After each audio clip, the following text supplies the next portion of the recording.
muito alto e muito baixo. Tá bom? A altura certa. Qual é o tempo? Desculpa. Até 10 para as 9. 10 para as 9. Ótimo.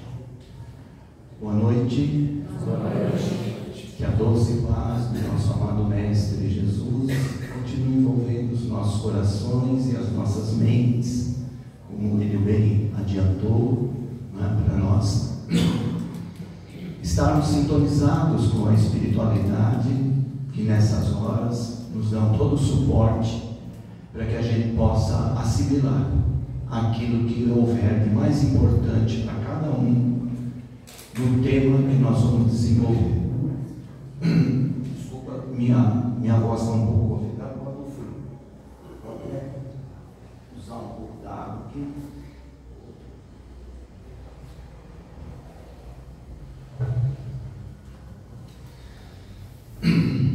Então, a nossa proposta é falar das forças da alma.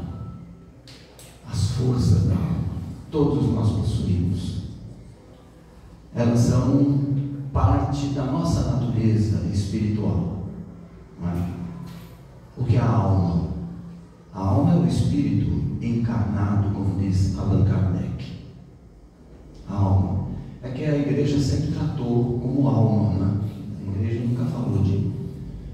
Fala até de espírito. Se você vai ver alguma vez na Bíblia, no Novo Testamento, a palavra espírito presente, mas é muito raro, viu? Quando tem, ou é Espírito Santo, ou é o Espírito da verdade, ou em Espírito e verdade, quando Jesus diz lá no Evangelho de João, no capítulo 4, versículo 24, Deus é Espírito, e em Espírito e verdade haverão de adorá-lo aqueles que verdadeiramente o adorem, em Espírito e verdade, tá? E não através de ídolos, de imagens, nada disso, em Espírito e verdade, ou seja, com o nosso coração, com a nossa alma. Quando ele ensinou o Pai Nosso, ele disse mesmo: quando quiserdes orar, entre no vosso aposento, fechem a porta, eleve o seu pensamento, e Deus, que lê no silêncio, vai atender você. Chico Xavier também dizia que não há oração que não seja atendida. O problema é que às vezes a gente quer que o atendimento seja rápido, né? Imediato, e não funciona assim na lei de Deus, na criação de Deus. E mais, né? Às vezes a gente pede uma coisa específica: quero isso, preciso disso, e Deus nos dá aquilo que a gente pede, mas não exatamente como a gente pede, mas de acordo com aquilo que nós realmente necessitamos. Devemos confiar em Deus, não é? Porque é isso que nos faz ter uma vida mais feliz, ter qualidade de vida. Confiar em Deus acima de tudo. Quando a gente olha a criação de Deus, quando a gente olha para o céu, somente à noite, né? E não aqui em São Paulo. Aqui em São Paulo geralmente o céu está coberto de nuvens, você olha para cima e não vê mais nada, né? Poluição e outras coisas. A não ser alguma noite fria que não tem nuvem, e você vê lá um céu polvilhado de estrelas, um manto negro, como se tivesse todas as estrelinhas incrustadas ali naquele manto divino. Isso, nós sempre pensamos que fosse assim, que fossem estrelas. A ciência contemporânea revelou que aquilo que a gente vê e pensa que são estrelas, algumas até são, que estejam mais próximas, né? Mesmo assim, a estrela mais próxima da Terra está a 4,5 anos-luz. Sabe quanto é um ano-luz? Cerca de 10 trilhões de quilômetros de distância. Portanto, a estrela mais próxima está a 45 trilhões de quilômetros de distância da Terra. Então, você olha, vê um pontinho de luz ali, né? E outras luzes muito mais fortes, maiores, né? E você pensa que são estrelas. Não são. A astronomia revela que essas estrelas, entre aspas, são galáxias, e que há no universo cerca de 200 bilhões de galáxias. Isso é uma estimativa, né? Não dá para contar, nenhum cientista contou, e por mais aperfeiçoado que seja o telescópio espacial, nunca vai conseguir contar, porque o universo é infinito. Só dá para contar o que está mais ou menos ao alcance dos nossos olhos, né? Ou até onde o telescópio possa ir e possa mandar imagens para a Terra. Deus criou um universo maravilhoso. A obra de Deus é maravilhosa. Ela tem a característica da perfeição, né? E a gente vê essas galáxias, os sistemas solares, porque as estrelas, todas as estrelas são sóis, como o nosso Sol, cada uma de uma determinada grandeza e cores diferentes. O nosso Sol é amarelo, né? Mas existem sóis verdes, azuis, cor-de-rosa, cor de laranja. Existem sistemas que têm 2 sóis, ao invés de um só. O nosso só tem um, né? Temos 8 planetas girando em torno do Sol. É um só. Mas há sistemas que têm 2 e até 3 sóis, cada um de uma cor diferente. Imagine que maravilha. E como é que esses sóis estão ali, suspensos, flutuando no ar? Os mundos, e se há sóis, há mundos em torno deles.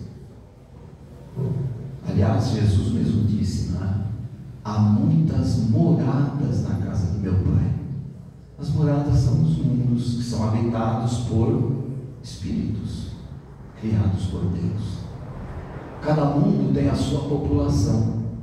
A população da Terra total, entre encarnados e desencarnados, segundo Emmanuel, é de aproximadamente 30 bilhões de espíritos que ficam trocando de lugar, né? Os que morrem, os que partem, ao mesmo tempo que partem um certo número, encarna um número um pouco maior, e a população da Terra só tem aumentado, porque esses espíritos vêm do mundo espiritual, que é a nossa pátria de origem. Então, tudo isso, essa beleza, essa harmonia, vocês veem o sistema solar, por exemplo, né? São 8 planetas. É como se fosse uma pauta musical. São 7 notas, né? Mas a pauta geralmente vai de dó a dó. 8 notas. Nós temos 8 planetas. Veja que perfeição, harmonia.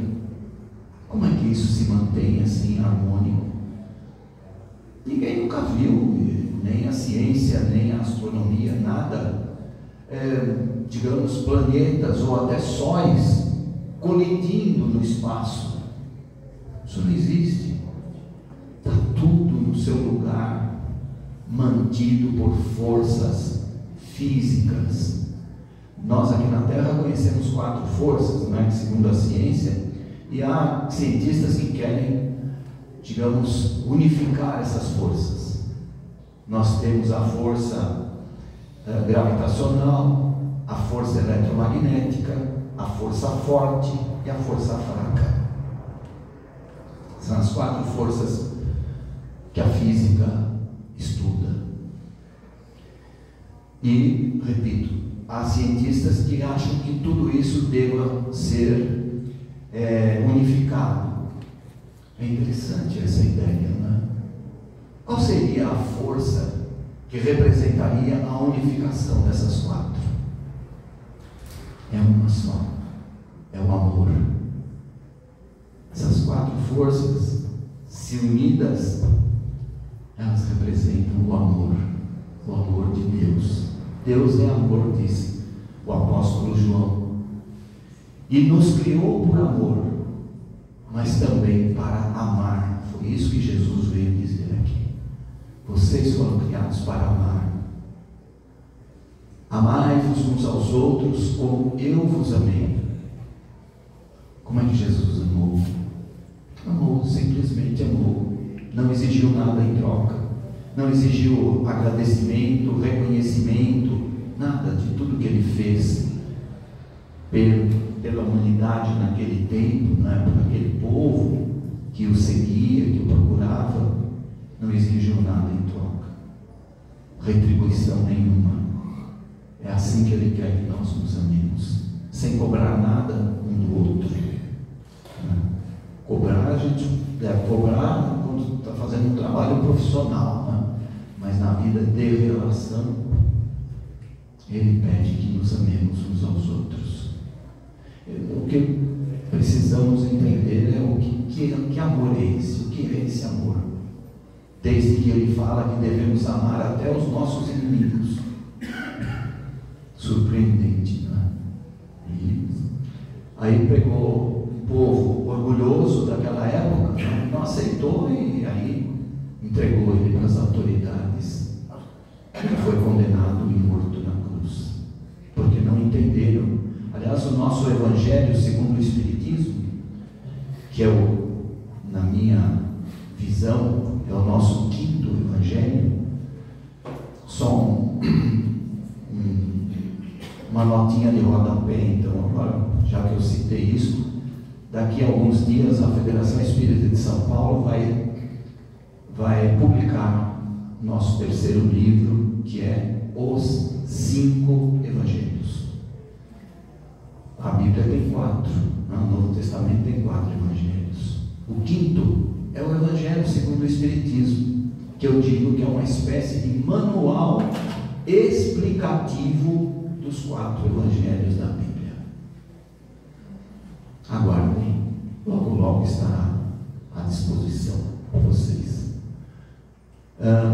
Então vejam, o universo em si, não é? Ele é regido por essas forças físicas. Se nós olharmos aqui na nossa natureza, também tem as forças físicas. A água é uma grande força, o vento é outra força, não é? Geram energia e outras tantas forças que nós temos na própria, vamos dizer, nos reinos vegetal, mineral, né?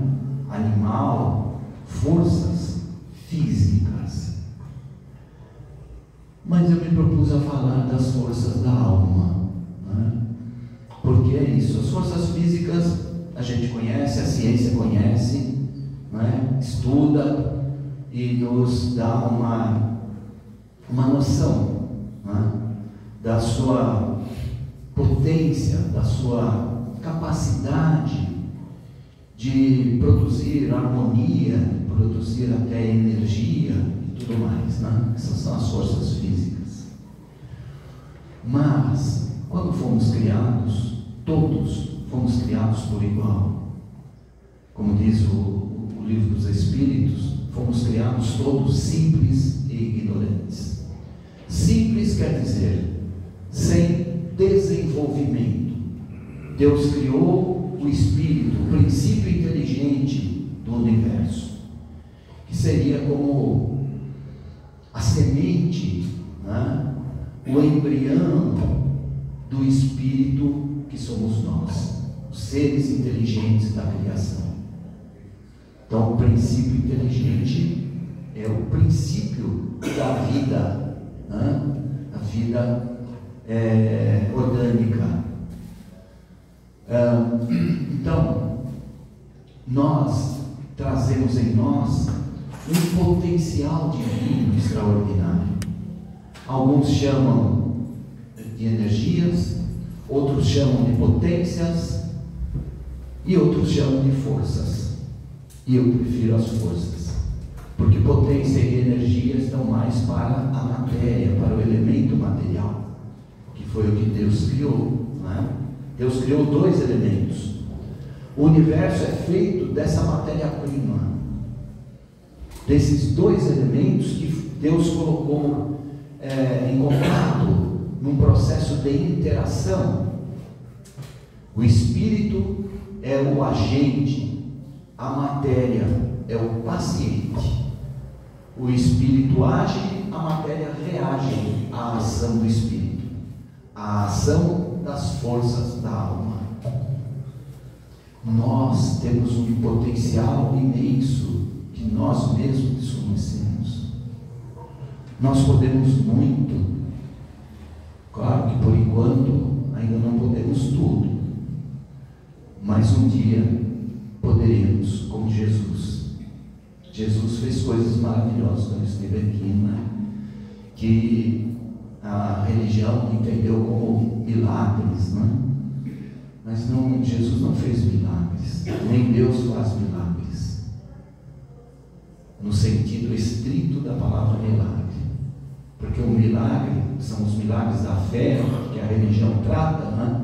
Eles não têm uma explicação. Mas o Emmanuel, bem citado aqui pelo nosso irmão, ele diz o seguinte, na obra Estude e Viva: o único milagre possível para qualquer de nós é o milagre da nossa autotransformação.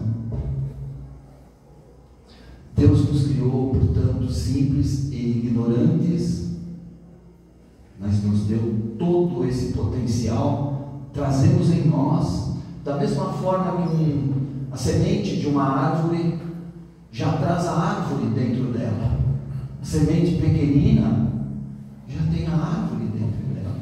Você planta, não é? No solo, com a água, com os elementos minerais do solo, a árvore cresce, não é? E se torna um gigante. Um carvalho, por exemplo, a semente do carvalho chama-se bolota, né? A bolota do carvalho já tem o carvalho dentro dela. Todos nós somos aspirantes a anjos, e o anjo que nós aspiramos ser está dentro de cada um de nós. Ele falou em anjo da guarda, é verdade, porque Deus não nos envia para uma experiência no mundo material sozinhos, não nos abandona à mercê de nós mesmos, ainda tão imperfeitos, né? Muitas vezes ainda tão, digamos, tão ignorantes, né? Ignorante aqui no sentido de falta de conhecimento, evidentemente. Deus nos criou simples e ignorantes, simples sem desenvolvimento e ignorantes sem conhecimento. Assim nós começamos a nossa caminhada pela longa estrada da vida, simples e ignorantes. Mas hoje todos nós já temos algum desenvolvimento e já temos algum conhecimento também, não é? Os Espíritos dizem que Deus não permite ao homem que ele tenha conhecimento de todas as coisas aqui na Terra. A Terra é uma escola, mas como toda escola do mundo, ela mesma, o próprio mundo, escola, também tem as suas limitações. Quando nós nos saturarmos de todo o conhecimento possível aqui na Terra, nós nos emanciparemos e nos transferiremos para uma escola superior, um mundo superior, um mundo em que nós vamos aprender outras coisas que não podemos aprender aqui, né? A obra de Deus é uma obra perfeita, organizada, né? Tudo tem a sua razão de ser.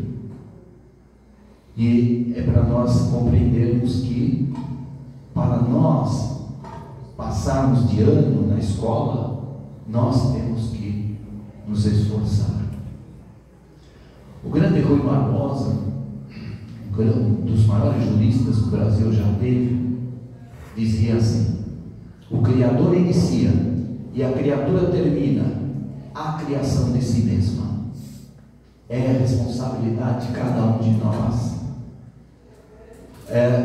exteriorizar o anjo que existe em nós, esse ser puro, essa essência divina. Anjo é isso. Na linguagem espírita, anjo é o espírito puro. Jesus é um espírito puro. Quando o sistema solar foi criado, com seus mundos, Jesus já era um espírito puro. Emmanuel diz isso no livro A Caminho da Luz, no primeiro capítulo de A Caminho da Luz. Havia uma reunião de espíritos puros em algum ponto do cosmos, e lá estava Jesus, participando do projeto de criação do sistema solar. E lá ele foi escolhido para ser o governador planetário. Então, por isso ele veio aqui. Por isso ele veio nos dar o roteiro para o nosso aperfeiçoamento, para o nosso autodesenvolvimento. Leon Denis, em O Problema do Ser, do Destino e da Dor, também diz: a alma não nasce pronta, ela vai se fazendo pouco a pouco. Então nós já trazemos em nós as faculdades, todas as faculdades que vamos desenvolvendo gradualmente, as virtudes que também vamos apresentando, né? Vamos nos transformando as nossas imperfeições em virtudes, e as forças da alma. Uma força poderosa que o nosso irmão citou aqui, e é mesmo, é o pensamento. O pensamento. Emmanuel, na introdução do livro Sinal Verde, o livro é do André Luiz, mas a introdução é do Emmanuel. Aliás, todos os livros do André Luiz têm Emmanuel na introdução. E quem lê os livros, o livro espírita, deve sempre começar pela introdução com muita atenção, porque há ali coisas muito importantes que o Emmanuel revela. E na introdução do Sinal Verde, o Emmanuel diz assim: vivemos todos num oceano de ondas mentais, mergulhados num oceano de ondas mentais. Imagine as ondas mentais flutuando no espaço. Emitimos ondas e captamos ondas. Somos um aparelho transmissor e um aparelho receptor ao mesmo tempo. Somos uma antena ligada o tempo inteiro. O espírito não dorme e o espírito não morre. Às vezes a gente está em casa até, né? Está fazendo qualquer coisa lá em casa, de repente vem um pensamento e você nem sabe de onde, né? E às vezes é um pensamento até ruim, negativo, você sente qualquer, sei lá, uma tristeza, alguma coisa assim. São essas ondas mentais. Veja o mundo como está, né? Nessa fase de transição planetária. Quanta negatividade no ar. Ondas, pensamento. E junto com o pensamento temos a vontade. Os espíritos dizem que o espírito em si manipula a matéria cósmica através do pensamento e da vontade.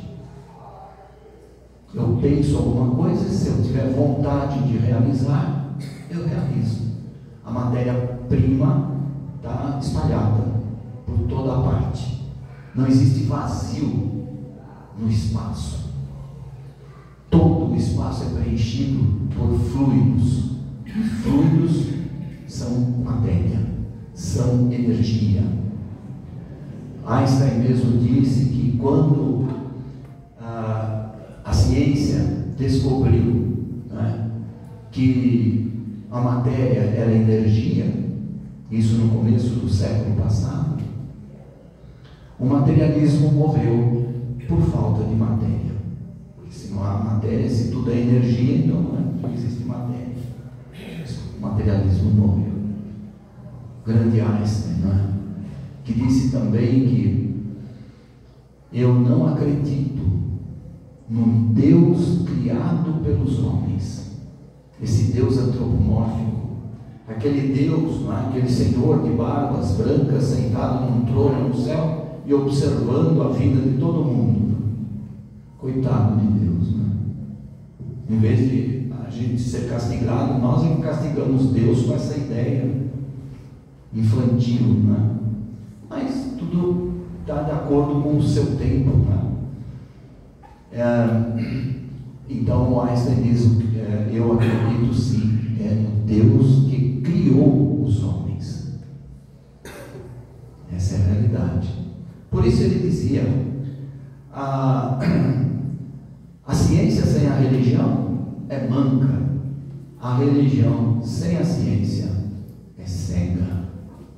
Daí nós temos a fé cega, não é? E o Espiritismo nos traz a fé raciocinada. É outra das forças da alma, a fé. Quanto à vontade, o André Luiz, no livro, nesse livro Sinal Verde, ele diz também o seguinte, capítulo 24 do livro Sinal Verde: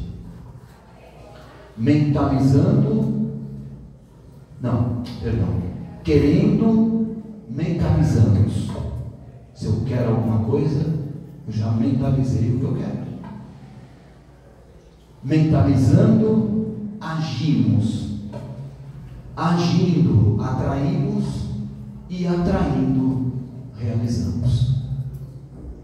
No tempo de Deus, não no nosso tempo. Nós pensamos que somos capazes, né, de conseguir coisas muito rapidamente. Não, no tempo de Deus, aquilo que é importante para a vida, porque Deus não é um Deus de caprichos. Deus não está para satisfazer os nossos caprichos, nossas fantasias, nossas ilusões. Ele provê as nossas necessidades. Quando nascemos, já trazemos em nós aquilo que é necessário do ponto de vista do fundamento da vida, né? E depois, durante a nossa existência, vamos conquistando algo mais que seja necessário para um bem viver, até as nossas amizades, trabalho para o qual nós temos uma formação ou temos talento, né? E assim sucessivamente vamos adquirindo ao longo do tempo. Então essas forças, elas são muito poderosas. É que nós, como dizem os Espíritos, muitas vezes não chegamos a realizar aquilo que nós imaginamos, que nós queremos, né? Porque a nossa vontade é fraca. A gente desiste logo, né? Já visto é quando a gente decide fazer uma dieta. Logo, a gente começa, mas logo desiste, né? A gente não vê resultado imediato, a gente fala, não vale a pena. É bem o que o meu pai dizia assim: mais vale um desejo satisfeito do que dinheiro no bolso. É verdade, mas nada de exageros, né? Lá no portal do oráculo de Delfos, na Grécia Antiga, estava escrito aquela frase que acho que todo mundo aqui conhece, né? Citada no Livro dos Espíritos: homem, conhece-te a ti mesmo. E um grande orador espírita disse: não, mas a frase não é só isso. Homem, conhece-te a ti mesmo, ponto. Nada em excesso. O que mata é o excesso.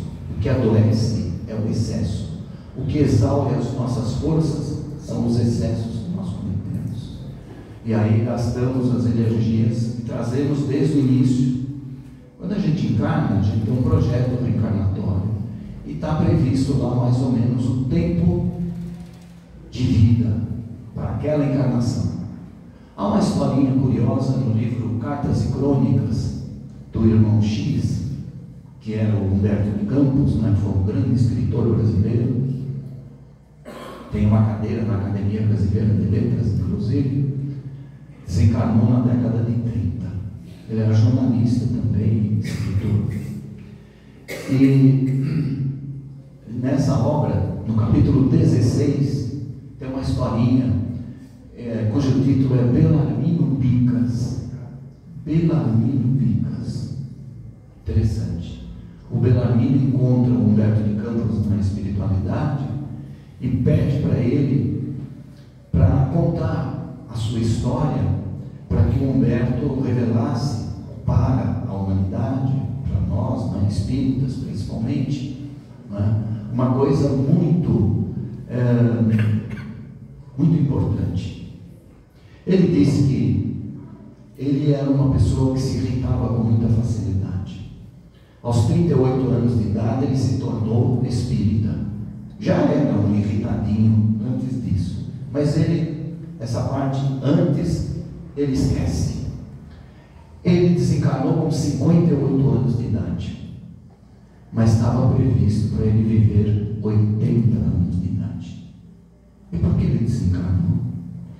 Ele conta lá, ele faz uma relação muito curiosa de mais de 16 mil casos de irritação. Ele se irritava com qualquer coisa. Na hora do entretenimento, do lazer, no transporte público, ia comprar pão na padaria, se irritava. 16 mil e tanto em 20 anos.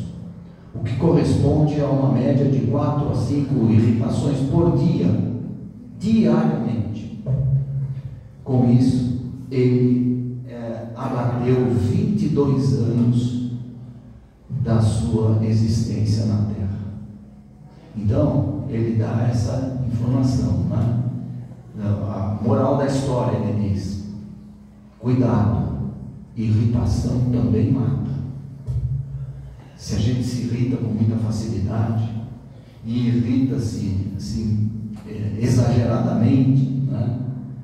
A gente está gastando uma energia. Quando a gente encarna, se a gente, como o caso dele, né?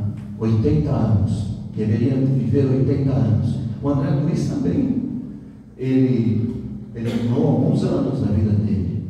Tanto que quando ele está lá no umbral, ele ouve os outros, né? Que estavam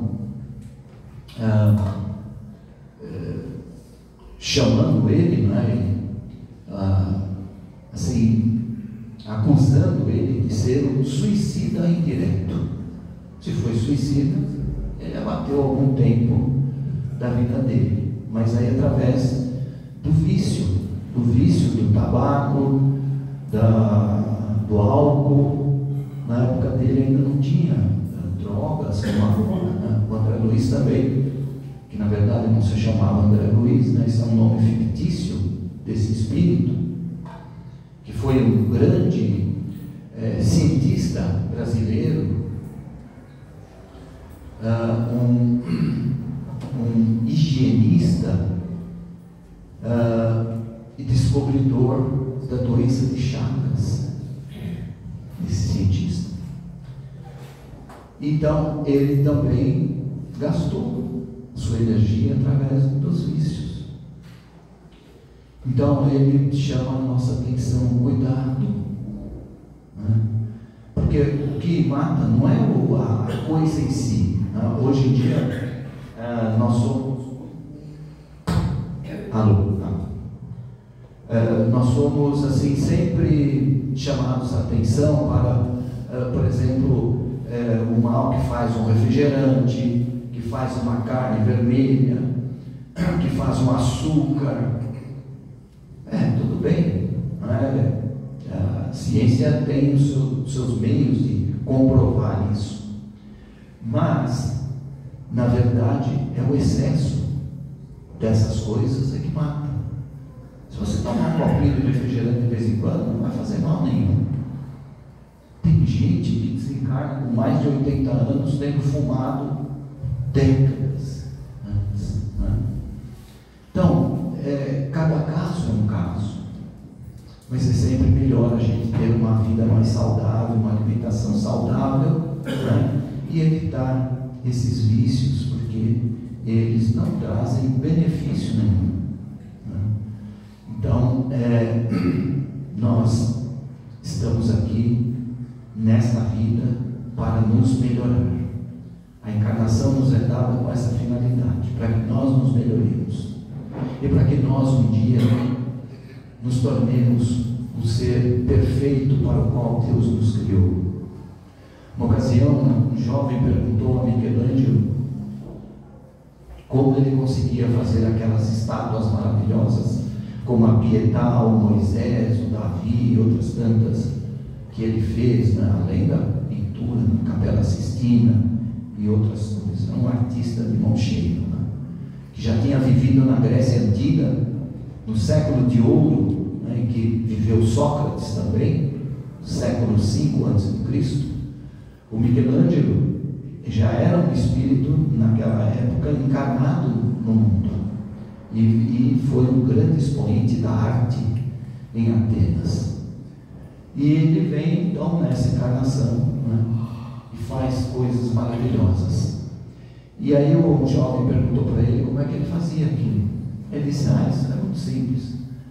Quando você lê a história do Michelangelo, vê que ele não é tão humilde assim, né? Na verdade ele era muito orgulhoso, ele brigou muito com o Papa Júlio II, né, por causa da pintura na Capela Sistina.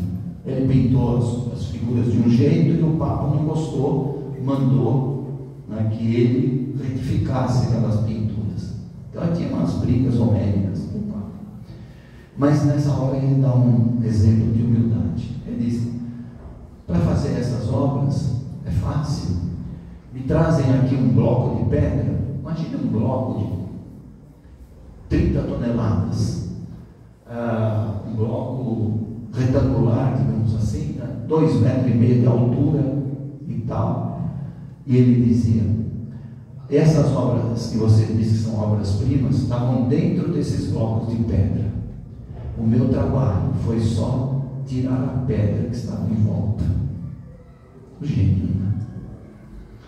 Mas nós também podemos ser um gênio. Deus, quando nos criou simples e ignorantes, né, nos deu um corpo. Esse corpo material é um corpo ainda muito grosseiro, um corpo pesado.